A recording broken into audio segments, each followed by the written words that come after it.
My name is Daniel Bushell. Class action lawsuits filed against cell phone manufacturers. Coming up. Insurers refuse public liability for cell phone use. The warning buried deep inside your mobile. And the next casualty catastrophe after tobacco and asbestos.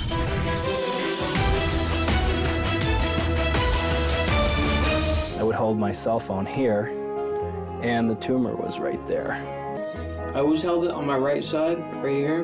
The industry should have put these warnings on these phones a long time ago. Professor Dariusz Leszczynski is one of the world's leading radiation biologists and brave. He knew phone manufacturers would try to end his career for printing groundbreaking research proving cell phones do cause biological damage. Professor Leszczynski joins us. Great to see you. How did the industry react? So far, I think I didn't experience any smear campaign.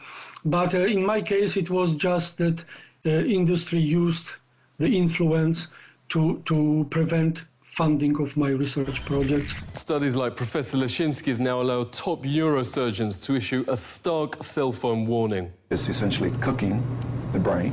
Ellie Marks' husband, Alan, suffered serious memory loss after years of using a mobile. At 2 a.m. one night, he had a massive seizure. Surgeons found a tumor the size of a golf ball right where he held the phone. Ellie, thank you so much for joining us. Why are you and so many others suing the industry? There's many, many, many others that are already deceased from this, that are dying from this, younger than my husband. There's some, some as young as 28 who are deceased, and their neurosurgeons actually told them that it was probably their cell phone use. We had about 20 cities and states that wanted to legislate as San Francisco had, and they were all threatened with lawsuits by this industry. This is a photo of Brett Bocook's brain. The top quarter responsible for body balance has had to be removed after surgeons found this vast tumor right where he held the phone. A US national rowing champion, now he can barely move. Brett, great to speak to you. Tell us about the class action lawsuit against the phone industry. The only way you can really educate the public against big business is through lawsuits. That wasn't until the district attorneys in the United States sued and got involved and sued the cigarette industry that there was they had to pay millions and millions, hundreds of millions of dollars for public education as to the dangers of smoking. That's what's going to happen with cell phones. It's just unequivocal, categorical that these things cause cancer. And it's also, they don't want you to know that. This is on the same trajectory as smoking, because if you look at smoking in the 60s, they had doctors coming on TV and on print saying, hey, smoke Marlboro or smoke this brand because it's good for your cough. And see how well Camels agree with your throat. A Winston, America's best-selling, best-tasting filter cigarette. More dangerous for children because their skulls are a lot thinner. At least you can't buy cigarettes unless you're 18, but you can go, a 5-year-old could go and buy a phone. Phone manufacturers' young children are targeted. There are now working cell phones even for babies. The Glow phone is for kids maybe 5 to 8, and the Fly phone is for tweens. Samantha Miller's funeral was on her 18th birthday. Phone use through childhood first gave her headaches, reports the Daily Mail, then the brain tumour that killed her. In the West, brain tumours have overtaken leukemia, notes Senator Lynn Allison, as the #1 child killer illness. But doctors warn that's the tip of the iceberg.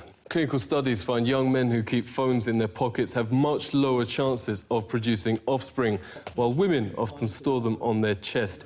I would just tuck it right in to my bra. Tiffany France got breast cancer aged just 21, right where since childhood she's stored her phone. These spots mark the areas of Donna James's cancer. Her doctors call this a new breed of distribution that exactly matches where women keep their phone. It's very unusual pattern where these multiple small cancers were confined to the upper inner aspect of the breast. And so I've never seen anything quite like this. This is a radiation detector. In normal surroundings, around 30 microvolts a meter. Microwave ovens reach 800 microvolts. Wi-Fi routers use the same radiation technology. Loading a film on a tablet PC reaches 2,000. Some of the world's best-selling smartphones register over 1,000 times above normal levels.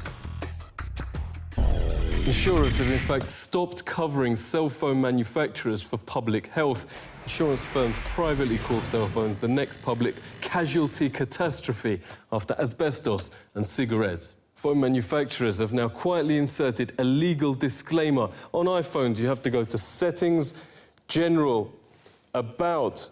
At the bottom, scroll down to Legal. And at the end, RF exposure, radio frequency exposure. Unlike most pages, the small print here can't be enlarged, but it reads, carry iPhone at least 10 millimeters away from your body. At the same time, the industry says all its studies show phones are perfectly safe. Radio waves from cellular phones are safe. Conflict of interest. Harvard ethics professor Lawrence Lessig calls industry-paid studies which consistently conclude phone radiation is harmless. Independent scientists, meanwhile, overwhelmingly find the most serious problems, from DNA damage, 3 times lower sperm counts, 290% more brain tumours, autism and birth defects. Former senior White House advisor and leading epidemiologist Dr. Deborah Davis has testified to Senate on the subject. She joins us. Great to see you. How do you explain the completely opposite findings between industry and independent studies? Anytime there was independent research, what industry would do was 3 things. First, they would go attack the scientists who had done the studies. They would try to get them fired, they'd try to get their funding taken away, or they would fraud. Then when that didn't work, they hired other scientists who knew nothing about the field to do studies that looked like they were replicating the other studies, but they really weren't. And when all of those things failed, they wrote a memo in which they said, if the cellular industry done its job, we think war gamed the science. That's a quote. War-gamed the science. Now, science is not a matter of war, not a matter of games. We're deadly serious about our health and that of our children. Wargaming reveals this leaked Motorola email is industry-paid studies purely for reassuring the public. We have sufficiently wargamed the issue. A sting has exposed how easy it is to get phony studies in print. Posing as a serious scientist, John Bohannon sent in a paper full of schoolboy errors, offering payment for publication. Incredibly, more than half the journals in these countries all around the world published it, even lying to the public that the study had been peer-reviewed. Investigative journalist Anthony Gucciardi has broken numerous health scandals. Great to see you. Surely big business wouldn't fake studies to put millions of lives at risk. Do we have documented precedents? This is exactly like Eli Lilly, which in the 1980s knew that Prozac was leading to suicides and aggressive behavior, the exact opposite effect of what they wanted. They knew that in the 1980s after they conducted the research. They hid the research, and it wasn't exposed until 2005 from the BBC. But then they would have their corporate interests do studies and talk about how great it was. Now, of course, they're required to admit, yeah, the antidepressants do cause suicide, aggressive behavior. Pretty much every shooter is on them. When these cell phone companies are forced to admit, yeah, the cell phone radiation does cause brain tumors, it does do all this, and they're already saying this in their manuals. So it's already coming out, but once the public is aware of this fact, it will be even worse. Depressants. It will be even worse than tobacco.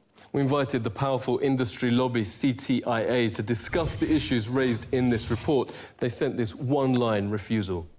Thank you for contacting us, but we will not be able to do this interview. The industry's most respected journalist is Dr. Louis Slessin, editor of Microwave News since 1981. Louis, great to speak to you. There seems to be a parallel universe, what the industry says and everyone else. The whole system is broken. People are not being told the truth. It's crazy. It's easy to say we made a mistake on tobacco after we know that tobacco is killer. The point is to take action. Actions being taken outside the US. France is moving schools back from Wi-Fi to cabled internet. Countries from Germany to Israel and Finland are moving to stop cell phone sales to kids. But Obama just made industry chief lobbyist Thomas Wheeler head of the regulator itself, the FCC. A former administration official calls it another astonishing conflict of interest. So doctors who want parents at least informed of cell phone dangers to their kids say they aren't holding their breath. Seek truth from facts. This is The Truth Seeker.